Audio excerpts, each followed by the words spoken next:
Hey everyone, it's Kyle Copey here with David Gordon. Dave, how's it going? What's up, Kyle? How are you?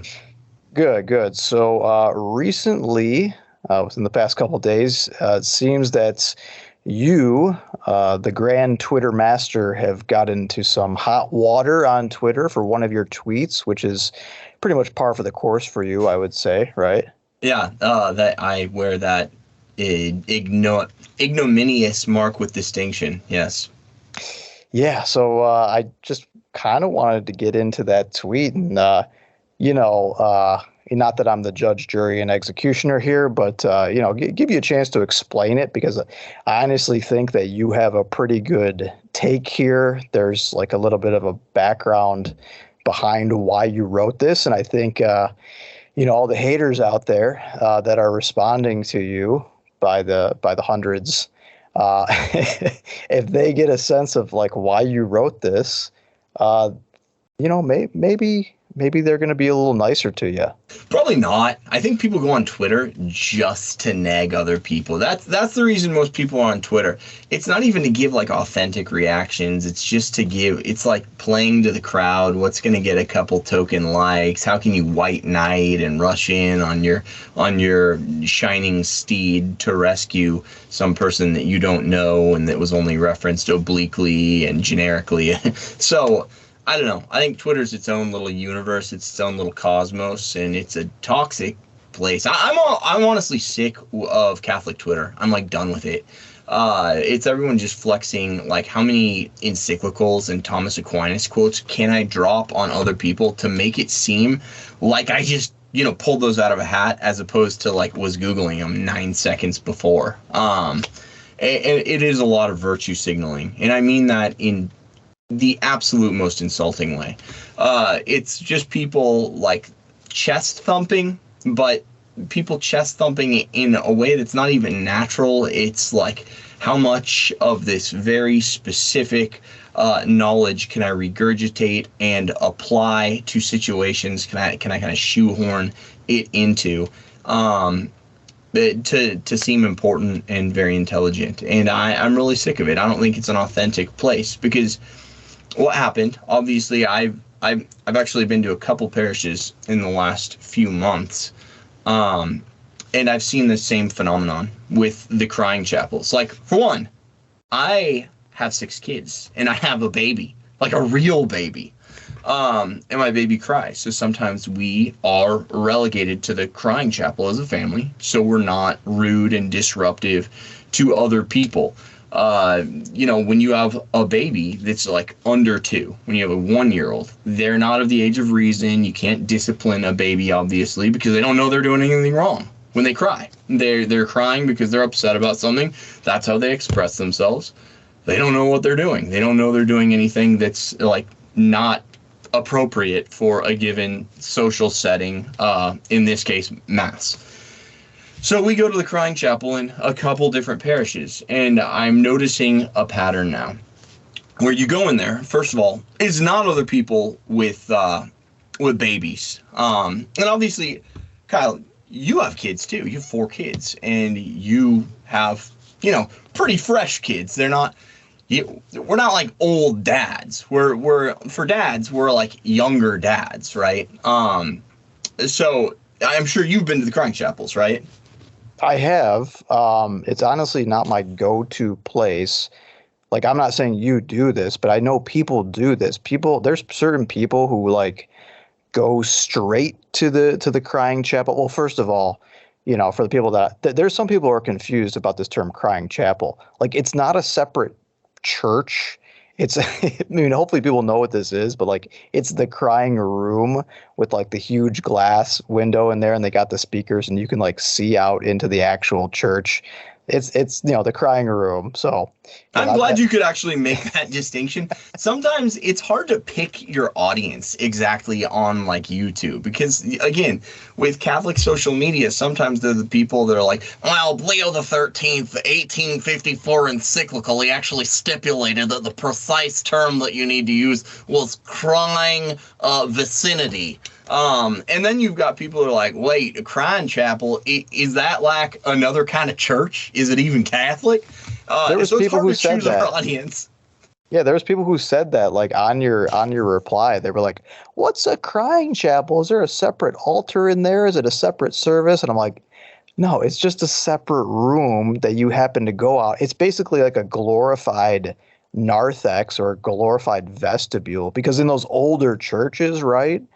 You have that situation where it's just like there is no crying room and you got to like go like outside basically.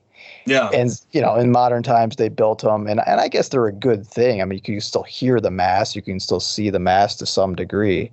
But as I was saying, I mean, this is my recommendation: never go straight to the crying room, because the people who do that don't want to. They don't really want to participate in mass. They just want to have like a daycare for their kids almost. And this will get into like why you wrote what you wrote and why you'd experience what you'd experience. That's where we're going. Yeah. Yeah. It becomes like this playground. So I avoid the cry room unless there's no one in it. And then I go there like with my 2-year-old. And it always, even if there's no one in there, it always smells stuffy and kind of like old ethnic food. So I avoid it. Yes, that's a dad pro tip. Like, avoid the crying chapel unless you have to. But I'm not going to lie to you guys. My baby's pretty obnoxious right now. So, like, sometimes, even on Easter Vigil, like, we were in the back chapel because there were a lot of people there, so we weren't in like the main body of the church, and he was throwing a fit there, and that, again, that's away from a lot of the church, and I was just mortified. It's some kids, they're really good kids when they get older, but when they're like 1.5, they can just be absolutely obnoxious. And yeah, I don't think there's a correlation with like later behavior, or at least I haven't noticed one in my other kids, but sometimes they will just pitch a fit. So no, pro tip, yeah, stay away from crying chapels unless it's of necessity, because this is the main issue.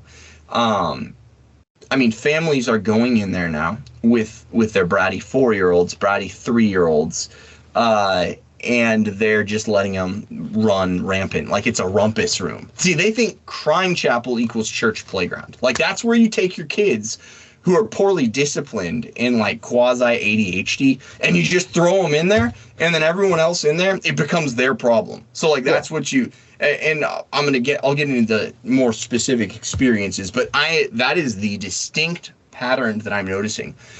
And they bother your kids too. And they bother you, and sometimes the parishes even feed into this type of thing, because certain crying rooms that I've been into, there's parish provided toys there. Like and books, the cardboard books too. Yeah, there's cardboard books, which is a different story. I know people like to bring those in the pews sometimes to like keep their kids entertained. They bring like, the little whatever, the like religious cardboard books. That's a little better. But then having toys in there, it's like, this is not supposed to be a place where your kids play. Like, it's there so you're not disturbing everyone else in the church, but you're still supposed to be participating in the mass. What are your thoughts? There's two types of people in the world. There's the non-bags of Cheerios people for the toddlers, and there's the bag of Cheerios people for toddlers. Where do you fall on that question? I think it's a very divisive thing. Like, marriages have ended over the bag of Cheerios for toddlers issue. I've experienced both sides of it. The best advice I got was actually from a Southern priest back when I was taking classes at the seminary here in Detroit. And he used to, say in a Southern accent, he was talking about his mom, and she's like, I kept 10 kids quiet at mass without one single Cheerio. And I'm like, that's actually really good advice. But I didn't take it because, as when my older kids were younger, we tried it. I mean, it was, as a first time parent, this, like, having the experience of like, oh, I'm never going to be able to pay attention to at mass again, because it's like my kid is it's constantly something. It's like my wife or I, we're swapping out, we're taking a kid in, we're taking the kid out, we're exchanging a kid if there's two young ones. And it's like, I'm never going to be able to pay attention to mass again. So we actually gave into it. I had crazy thoughts. I'm like, I could see why kids give their I can see why parents give their kids iPads during church. I'm like, I'm not gonna do it, but I can see why they do it. I can see how people are tempted to that. Just like you can, it's bad. But that's like consecrating your child to Satan if you give them an iPad during church. It's really bad. Because then you know what's bad about the iPads? I've been like behind kids with the iPads. Then I find myself looking at their stupid like animated dog that's jumping around because for whatever reason it became a thing like 15 years ago. Like the electronics companies really saw people coming and they sold them like a bill of goods. And they're like, you know how you get your kids to be geniuses? You don't actually be a good parent and like talk to your kids and teach them a lot. You give them electronics. You give them baby Einstein stuff and they become geniuses by just fiddling. Like, no, that's not how you get your kids to become geniuses. But anyway, people bought into that. And now, yeah, I see like the leapfrog pads where the kids are playing the pointless games. And I get distracted. I'm like, ooh, what do we got going on over here? Well, yeah, it's a blinking, flashing light. How are you not going to get distracted? It's like, I can't pull myself away from my phone, unfortunately, sometimes. But with the food stuff, like we even tried it. We tried it a little bit. We tried the Cheerios. We experimented with it. And it's just way more mess than it's worth. It's like kids are spilling them now. And it's like they're demanding the food. They're like, you didn't bring me any food today. It's like, what? Get into that kitchen, Dad. Yeah. So we tried it. We tried like stuffed animals, but then it became like they were stealing each other's stuffed animals and they were flying across the pew. And it's like, we don't need anything. We literally need nothing to keep you entertained. I will just, consign myself to wrangling you the whole time. Yeah. That's it. Yeah. I mean, sometimes if I'm feeling crafty, I'll be like playing like covert kind of like entertainment game like with my toddler, like, kind of poking him and then like looking away and seeing if he's looking at me just to keep him like, that's a good like tantrum stopper. If you need to buy yourself like 5 minutes, just like tickle him real fast, then like look away and see if he catches you or something like that. That's one technique I've been known to use. And I think, it's not that disruptive. On the Cheerios question though, I'm going to take a hard stance and go hard no here. Cause number one, plain Cheerios are friggin' disgusting.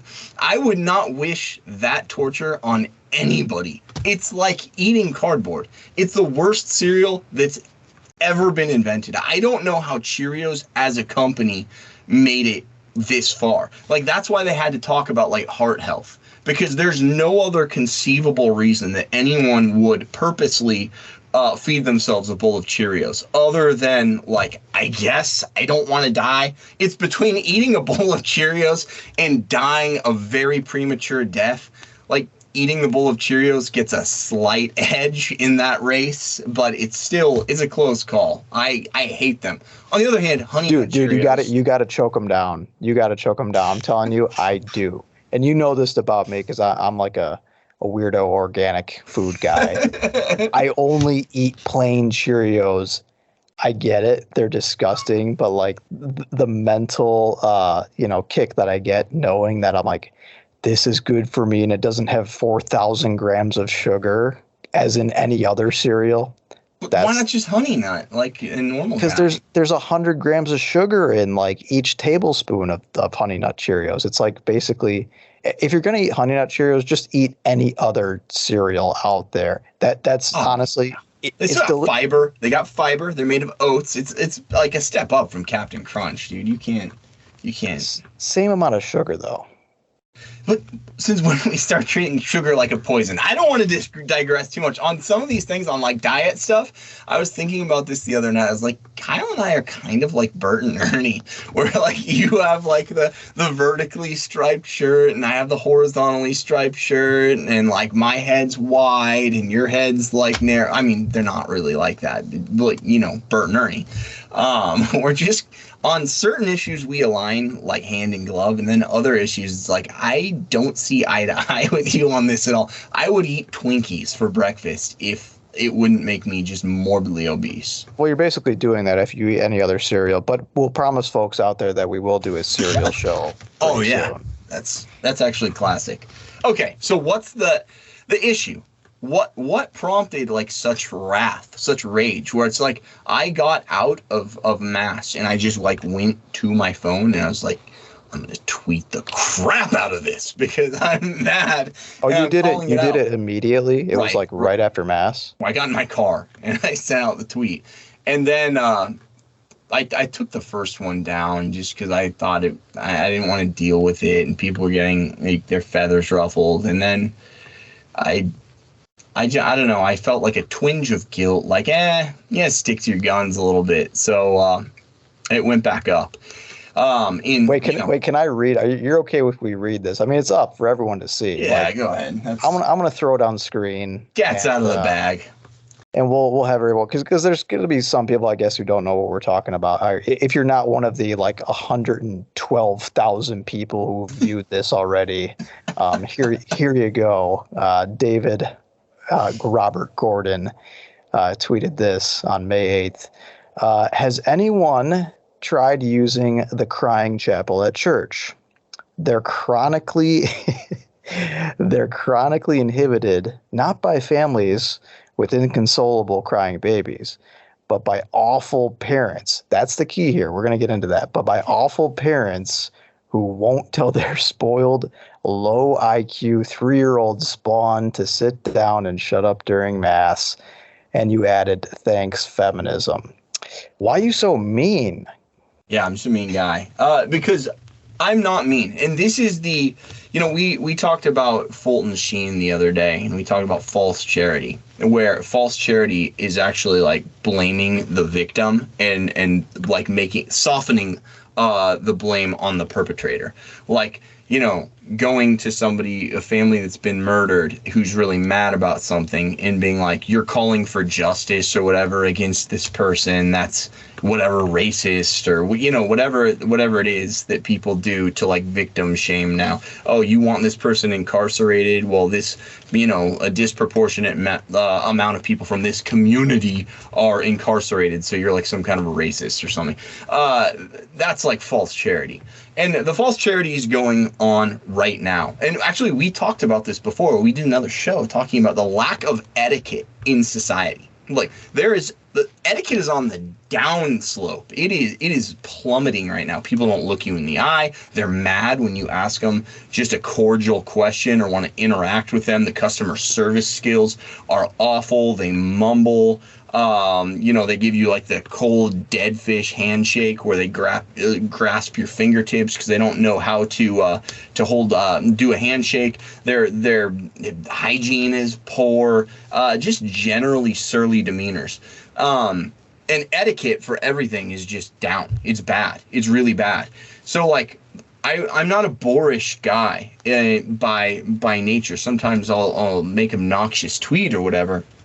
But generally, if I'm going to go into public, you have to abide by societal rules because essentially etiquette and manners are really just Christian charity in a social setting. They're treating others as you would have them treat you, and you're really showing the love of Christ in your consideration for other people. So when you're a post-Christian society, of course etiquette and manners go downhill because people just care about themselves. They're not self-sacrificing. They don't embrace their cross. They just do what they want. That's what happens in post-Christian societies. They're ill-mannered, and we're seeing that. So I'm interacting now. I'm forced to go out into public. Like, I'm trying to put my finger in the dam and hold the water back, and like, we raise our kids to have good manners. Yes, sir. No, sir. Please. Thank you. Excuse me. Pardon me. All the good stuff. But other people aren't doing that. So I go into public, and it's like crossing the threshold from my door out into the public sphere. It's a bit of a culture shock. It's like, oh yeah, people really don't care. They're really, really self-centered. And now put that happens if you go to like fast food restaurants. It happens if you go to like the local home improvement place like Home Depot. We're always like trying to flag down people for customer service when we're in there. Everywhere. But especially what we're noticing it, and this is the tweet, is in like a crying chapel scenario. People have let etiquette go. They're not instilling etiquette and manners and discipline in their own kids. And they expect that we are going to accommodate them. They take their kids into public, flouting all societal conventions, letting their kids run around like little Kool-Aid stained heathens. And that's taking place in the Crying Chapel now. So instead of being a haven for like parents who are mortified that their babies are pitching a fit and making a noise in church and distracting people. It's always during the consecration, by the way. My baby's loudest fits are always at like the moment of consecration. I don't know, we're having him checked. He may be possessed. I don't know. It's always like at the most important parts of Mass. And so that's what the crying room is for. It's for when your baby, who you can't discipline, is throwing a fit for no apparent reason, except for maybe like demonic possession during consecration, and you can't do anything else about it. But the bad parents with the bad kids are taking the bad kids into the crying room to treat it like a rumpus room, so they don't actually have to parent their kids or discipline their kids. And it's a complete lack of etiquette, because it makes life a living hell for the normal, well-mannered families who want to be in the crying room. Like, I just want to be in the crying room with maybe my baby crying, but my other kids are all sitting there and praying and doing what they should do in Mass, right? And maybe it's a little bit loud from a baby crying. But this is what we've experienced in multiple parishes. There's a little urchin with deadbeat parents. Maybe the father, it's always like these chubby fathers, kind of pudgy fathers and you can tell they're a little bit afraid of their wives, and the overbearing, heavy-set mothers, and they're not doing a dang thing about their kids. And not only are their kids being loud and like making weird random animal noises every once in a while, they're also running around the whole chapel. So it's like, even if I'm trying to tune them out, I see a little kid like scurrying in front of me, like, little kid just run by me. Or the other day I saw one run by on all fours, like some kind of like a wolf or a horse or something like that. And it's loud at the same time. And then the parents, sometimes they'll do like kind of a half-assed chase the child around to pretend like they're picking it up, putting back in its place, and, telling it what's what. But then I have like parents, knocked my mic. I have parents walking by and obscuring my view of the Mass, and it's all very distracting. So we've had to leave the Crying Chapel on several occasions. On one occasion, recently, a child, my daughter, she's 10 at the time, she's sitting there praying, and a child was coming up in full view of its parents and touching my daughter. And I was just, as a parent, when something inappropriate is happening with another parent's kid, you don't want to jump in on their kid, because like, this is kind of your thing. Just go. You may begin parenting now. Like, I was leaving space for that, and it wasn't happening when the kid was like approaching my daughter and like kind of getting in her personal space. And it's like, you touched my daughter. I was like, hey, can you get your kid away? I actually said something. I was like, yeah, hey, that's not okay. Can you take care of your kid? Can you get him over there? Or something to that effect. And it's all very awkward. Did you get a response from that? Did they do anything about it? Yeah, the lady sheepishly, she's embarrassed, and she like gathered her little brat and took him away. But it's like, is that appropriate? What kind of inconsiderate moron just lets their kid run amok and like go touch other children? It's completely inappropriate. And then to the point where I'm having to step in and feel awkward. So I have left 3 crying chapels within the past few months because of these issues. I'm sorry, that's a bit long-winded, but I'm trying to give people like the scope, the understanding of why I would like get out of Mass and just immediately be like, your kids are bratty and your parenting skills are awful. That's why I've been run out of 3 crying chapels or more in the past few months, just by virtue of people's awful negligence as parents. You just, to me, I don't think you've just found the crying chapel that's spoken to you, Dave. You really need to search out there to see one that's really more accepting and welcoming of the Gordon family. That's where I'm at with that. But no, you're right. That gives really good context as to, why you said what you said in this tweet. And people are getting hung up on the fact that, you're using a funny throwaway line of like, you're low IQ 3-year-old. There's a bunch of people jumping on you that are like, this guy doesn't understand child psychology. They don't understand that a 3-year-old would never be given an intelligence quotient test. This guy doesn't know what he's talking about. Yeah, of course. Yeah, all 3-year-olds are crazy. The point is not the kid, it's the parent. That's what you were focused on. Yeah, no, 100%. And I mean, it's a little bit the kid. I'm not gonna completely say I had no kid in mind. Like, yeah, it's focused on the parent for sure. It's the bad parenting. But these kids I don't think a lot of these kids are gonna end up being scholars, Like, if you come from a family that lets you like run around and like lick the glass during church, or some of them, I mean, I have stories. I have good stories here on this. Pounding on the glass at the church. It's not just like I saw the kid with the cardboard book and he was minding his own business, and I was like, I wouldn't let my kid do that. I would, we're not going to let him play with the toys in church. You have to sit there, and we're going to inculcate discipline.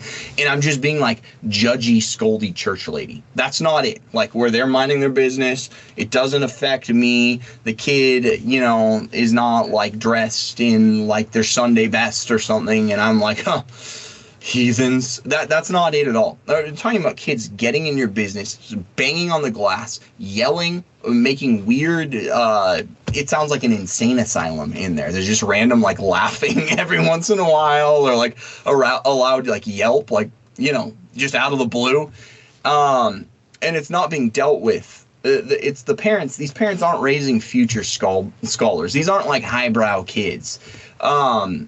So there's a bit of disdain for that. It's just like, okay, can you get your urchins, like your future, like, bottom 25% of the class kid, and get them under control? Like, that's fine. You don't need to be raising a future scholar, but at least, take care of him. Take care of your business.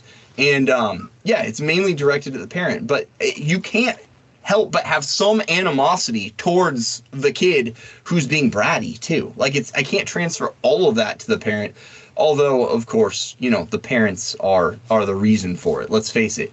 I mean, there's a reason my kids don't act like that, because they're not allowed to.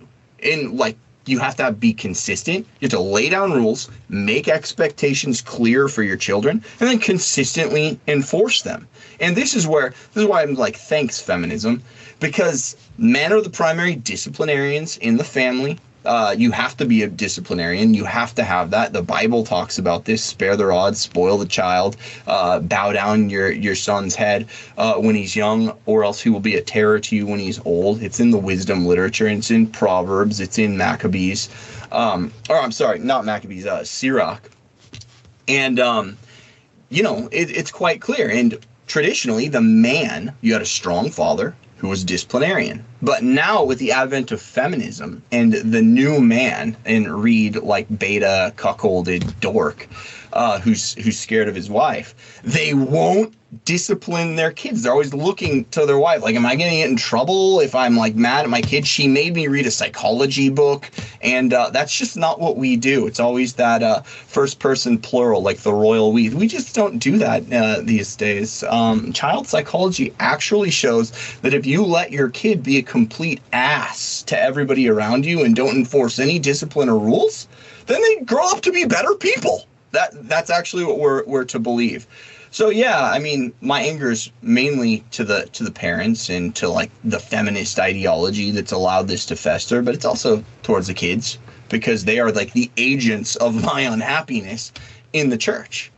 Yeah, I mean, you talk about the modern psych in terms of parenting.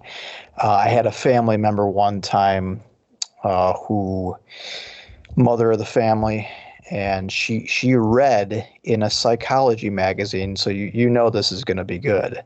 She read in a psychology magazine that you shouldn't say no to your kids unless it's something really, really bad. So, the kids, just any little thing. It's like you don't want them to climb up on the chair. Well, you have to weigh the option. Is that really bad or not? Should I use the word no here? It has such a gravity to it. It's like, no, just tell your kid no. I tell my kids no 300 times a day, like for major and minor things. There's nothing wrong with using the word no. You are oppressive. You're an oppressive parent, and your child is going to grow up afraid of you and with issues. That's what we're told if you say no. Like, it's not that just like, no, your kid's going to have friends because he's not going to be a self-centered jerk when he like comes of the age of reason, because he's going to know there are boundaries and there's objective right and objective wrong. Of course, the liberals who don't believe in objective right and objective wrong, they don't really like no because it's a little bit too judgmental. Like, that's what it is. That's what at the heart of it. It's like moral relativism has infiltrated psychology, and it's trickling down to how people are actually parenting their kids. Because they're not going to tell their kids, these same parents who let their kids like jump all over the pews and run around and make loud noises and disrupt mass for other people. I have a really hard time believing they're going to be like, okay, when you're 16 now, I'm going to lay down the law. You can't masturbate. You can't fornicate. You can't, they might talk about like don't do drugs in some corny token way, but it's going to be like not because they're evil and it's, evil to deprive yourself of the use of reason deliberately and without just cause, but because it's going to like mess up you working at some corny, office job or something like that. It'll be something corny that doesn't take, and, the kid will go to college and experiment around and like be bisexual for a while and, start listening to a lot of alternative and stuff. We know how it goes. That's my assessment. You don't get your kids used to hearing no, here's right, here's wrong, here's black, here's white from the time they're a little kid, then it goes, it causes issues down the line. But of course, modern psychology doesn't believe in that. Yeah, I mean, part of it too is that we have all these parents running around out there who think that their children are going to be their best friends. These parents are non-confrontational. They're afraid of confrontation, especially with the people closest to them, which, admittedly, sometimes that's the hardest people to confront. But mostly the most important people to confront are the people closest to you, especially when you're children. And you're abnegating your duties as a parent because you want to be liked, unfortunately. Yeah, no, that's right. That's right. But I mean, okay, so just going back to like this nucleus issue of like etiquette in church and parents, letting the kids run amok and church culture. Is it just me? Am I the only one seeing this? You're a young dad. What's your experience? Do you see the etiquette breaches in church and like silently have to just shake your head, or was I just like on one this week and in a grumpy mood when I left mass or something? No, I mean, you said it yourself. This is not the first time that you've experienced it. You've been quote unquote ran out of several different crying rooms. The bouncers are just kicking you out there. But I mean, yeah. And by bouncers, you mean like really irresponsible parents? Then yes. Yeah. It's whoever. And I've seen the same thing. I've been, we sort of bounce around in terms of churches, and we've seen different things going on at different parishes. First of all, I mean, you ask me like, well, what do you see with kids at parishes? First of all, I mean, you're in run-of-the-mill parish. I don't see kids at the parish. Unless it's a parish that has a school, then sometimes I see families there. But part of my experience has been going to parishes that are dying, and then like me coming in there with my handful of kids and getting accosted by old ladies talking about how it's so nice to see young families in church, and they're sweet people. I get it. But like we like going to the trad masses every once in a while because we just blend in. Sure. With a handful of kids, like we have a low number of kids compared to a lot of those families. And it's like, no. Can I throw this out there? Because it's a point I've wanted to make for a long time. I don't mean to cut you off and, I'm going to cede the floor right after I make the point. But have you noticed that, like, when you go out in public with your kids, everybody who, like, knows a kid or has once had a child or is a grandma thinks you're, like, a child enthusiast. Like, you have kids?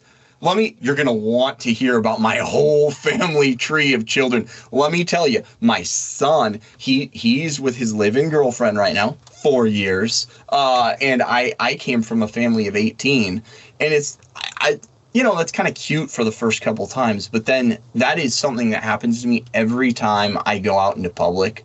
I get accosted and story accosted, with just I like my kids a lot. Don't get me wrong. I love it. I love being a dad. It's my vocation. I'm really into it.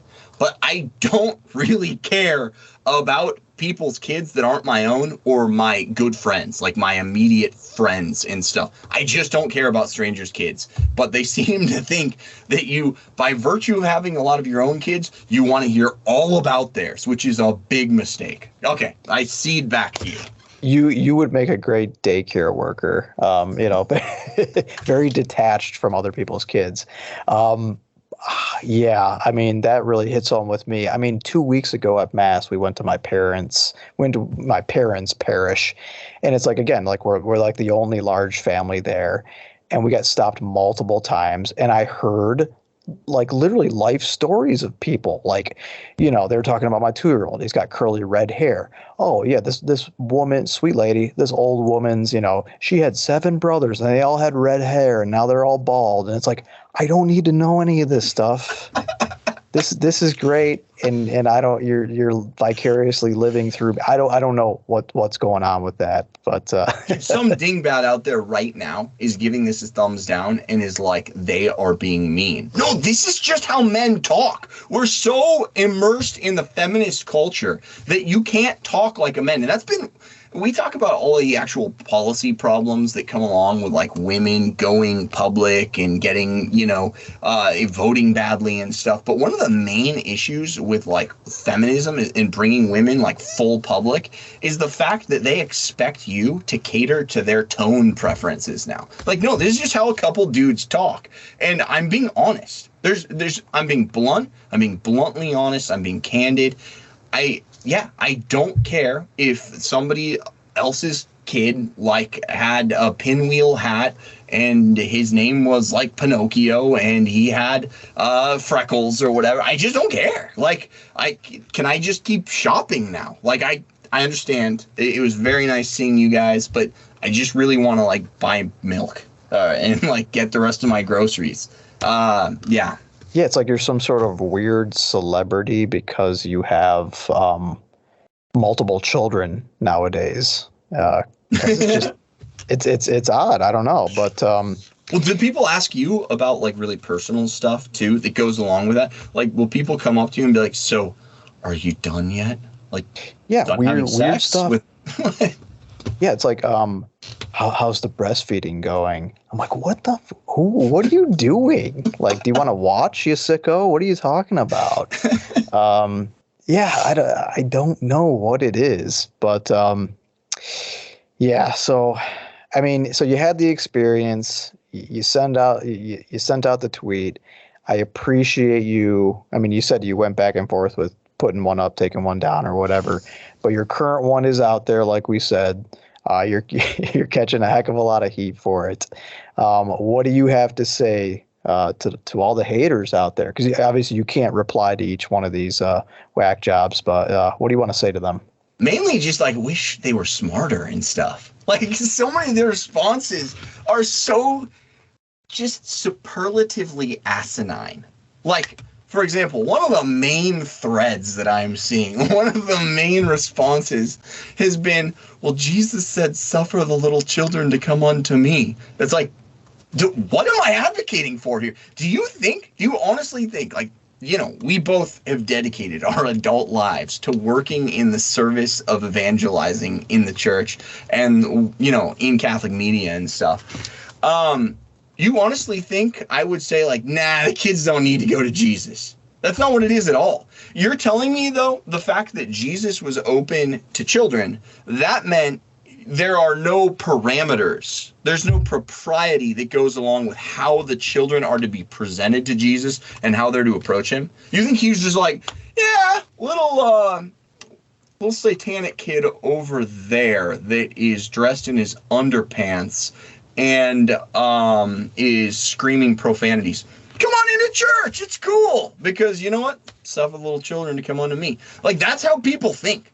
That's literally how the Twitter mob, and it's what it is. It's an ochlocracy. It's mob rule, where one person like says something, and then like 6 other little pipsqueaks and thin wrists come along and regurgitate it mindlessly, or maybe even trying to one up him on their like white shining steed.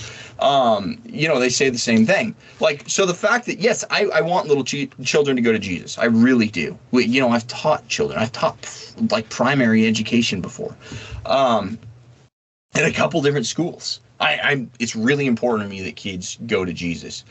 But it's also really important to me that little urchins don't prevent other kids from going to Jesus and from praying and from getting efficacious graces at Mass by contemplating on the divine mysteries that are, being presented to us in the divine liturgy. It's really important that you do that too. You don't just get to be like, well, Jesus said the children can come to me, so therefore, everything goes. There has to be no propriety. There has to be no etiquette. And basically, that's it. It's a carte blanche. You get to go to Jesus without any questions. You can go to church. You can bring your 4-year-old to church naked, or blaring like rock music from a headset. Obviously, everybody knows that there are certain implications and implied parameters and constraints that go along with like approaching Christ. You don't just do it willy-nilly. This is the Lord of the universe. You do it with the proper respect, and you do it with the proper respect for the other members of the crowd, other congregants that are there to worship Christ. So I saw that. That's incredibly dumb. Let's agree. The other thing is, people just assume like I was. This one cracked me up. A lot of people just assumed, which is truly bizarre. I can't wrap my head around why, other than just like there's rash judgment, then there's like rash judgment on steroids, and then there's this. And they assumed I was just like a single guy sitting in a crying chapel, unaware that I was like not in the proper zone of the church for my station in life, being a single guy, and that it was like I was objecting to babies crying, which I had specifically differentiated in the tweet, right? Like, I'm talking about like the badly behaved toddlers, not the infants who are crying. And for whatever reason, from that, people got that I was a single guy and I didn't have kids of my own. Then I was just like sitting in the crying room. And also, I had a problem with babies. It's like, do you even read? Do you know how to read? I know the public schools are bad. I know they are. I went to Catholic school, but you hear it in the news. Like, public schools are awful. They're not teaching people to read. I actually think people cannot read because, they just say things that are at odds and conflict with the very text that they're purporting to critique. I don't know. Any doozies that you saw? Those are 2 things that jumped out to me right away. Yeah, I saw that. People like, it's the problem with reading comprehension nowadays. People might be able to sound out the words, but they can't even grasp the context of what's going on. They can't put the ideas together in a multi-sentence format. They don't know what's going on in a paragraph. There are people out there they were like, I hope this guy never procreates. It's like, well, buddy, I am, and I'm still doing it. That ship has sailed, boy. I have, I will, and I am. So we'll see how many more, type of thing. And then on the proof texting with the, let the little children come to me, says Jesus. It's like that going to Jesus is always conditional. Right? It's not just like he's going to take you however you are. No, that's true for everyone. It's not just the 3-year-olds who must behave. That's their condition. It's anyone. I mean, forgiveness is conditional. It's conditional upon our repentance. You don't just get forgiven by God for no reason. There's a your end of the bargain type of thing that you have to hold up to accept that forgiveness. So. Yeah, I mean, there's all kinds of errors that I see in the responses, whether they're just cognitive deficiencies in people, let's call them stupid, or they're just like, they got some theological issues. We saw some of that. But it's entertaining to read it, though.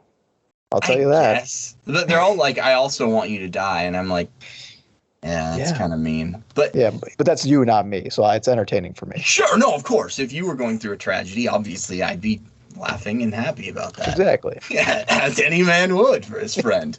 Now, you get a lot of that, and a lot of it's from people like with Ukraine flags and like rainbow flags and like female pastors at weird churches. Like, how did you even get into this like thread, this discussion? I just figured that anyone who would ever have like a token rainbow flag or the token Ukraine flag, they would be far away from my Twitter. I have no idea how some of these people are even finding this. Like, you get avowed atheists that are up there like, yeah, I can feel the love of Jesus in this tweet. It's like, well, first of all, Jesus got mad sometimes too, because it's right to get mad when you're in the face of injustice. And I just experienced several rounds of injustice in crying chapels that I was trying to use for their proper ends, that I was disallowed from using because bad parents were in there using crying chapels for their improper ends, i.e. to be a playground for their ADHD spawn. And, I'm mad about it. And Jesus got mad when there were injustices too. And he drove like the money changers out of the temple. Consider me, I'm going to make like a cord of whips and drive like the bad parents out of the temple because I can't tolerate it. But yeah, there are a lot of weird people and like atheists commenting on this. And I love when the atheists try and weaponize like the Christian message and like use it against you. Like, yeah, Jesus, he wouldn't want you to be mad when you see something wrong. It's like, you know what he wouldn't want is you to be an atheist and also gay. That's what he wouldn't want. So let's start there, Bruce, or whatever. It's interesting because, you're really doing what our Holy Father Pope Francis is talking about when he says reach out to the margins. I mean, the fact that all these people are coming in, somehow finding your tweet and coming to, well, let's face it, attack you. You're just a margin reacher. I like to think of myself as kind of like a living saint, When I tweet out something obnoxious, I'm like, yeah, I'm doing this for you, Holy Father. You're going to the four corners of the earth, spreading the gospel everywhere. I mean, I think the second coming's going to happen pretty soon here. Well, look, I know you mentioned, you're kind of fed up with Twitter, Catholic Twitter specifically. But I know in my heart of hearts, Dave, that you're never going to get off Twitter. You'll still be on there. And we do look forward to your next, insensitive, controversial tweet. We're all going to have a good time with it. So that's awesome, man. Thanks for the chat today.